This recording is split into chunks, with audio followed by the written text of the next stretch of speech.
Bonjour, monsieur Andrei Frolov. Nous sommes actuellement à Bruxelles pour le sommet de l'OTAN, le sommet le plus important depuis la guerre froide. Quel sens donnez-vous à cet événement aujourd'hui? Bon, je pense que, donc, à mon avis, l'effet principal de ce sommet, c'est l'effet qui est lié avec l'organisme de l'OTAN lui-même. Parce que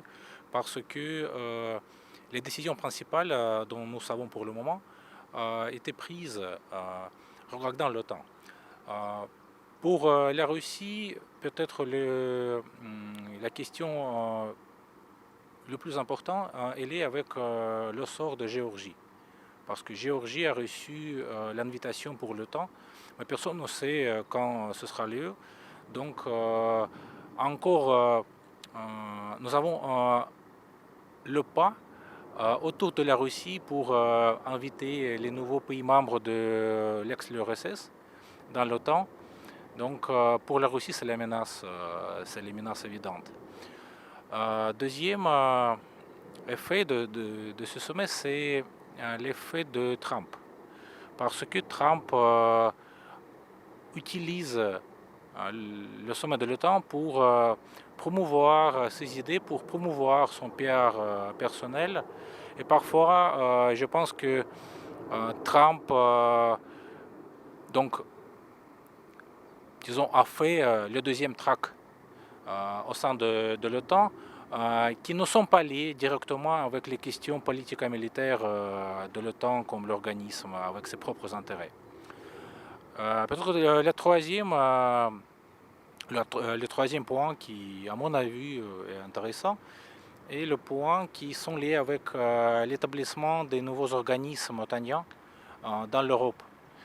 Premièrement, c'est le centre logistique sur le territoire allemand. Et deuxièmement, c'est l'établissement de l'état-major dans les régions baltes, qui était organisé par les pays baltes et par les pays de l'Europe de l'Est. Bon, la question de relation entre l'Allemagne et la Russie est très compliquée parce que nous avons encore une fois les dimensions principales. Premièrement, nous avons les dimensions économiques.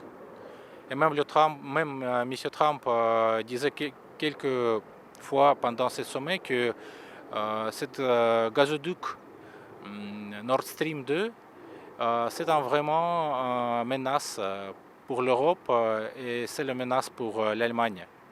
Mais d'autre part, pour l'Allemagne, les livraisons de gaz, c'est une question principale, premièrement principale du point de vue de son indépendance économique, énergétique, et de plus, ce sont la possibilité d'avoir le carburant pour les prix assez bas, en comparaison avec le gaz américain par exemple, ou qatarien. Autre dimension, c'est une dimension politique et militaire. Je pense que dans ce champ-là, nous avons la situation qui est plus pire que dans le champ économique parce qu'il y avait beaucoup de contradictions dans les points de vue entre la Russie et l'Allemagne, notamment sur la question ukrainienne. C'est la question principale, la question du désordre entre les relations entre l'Allemagne et la Russie. Donc, la question principale, c'est la question de l'Ukraine, la question de la guerre à l'est de l'Ukraine, et d'autre part la question de, disons, pacification de l'Ukraine et le format normandien aussi, qui est lié avec la question ukrainienne évidemment. Donc je pense que avec l'aide, si nous prenons, si nous réussissons de résoudre la crise ukrainienne, ce sera un grand pas dans les relations entre la Russie et l'Allemagne dans le champ politique.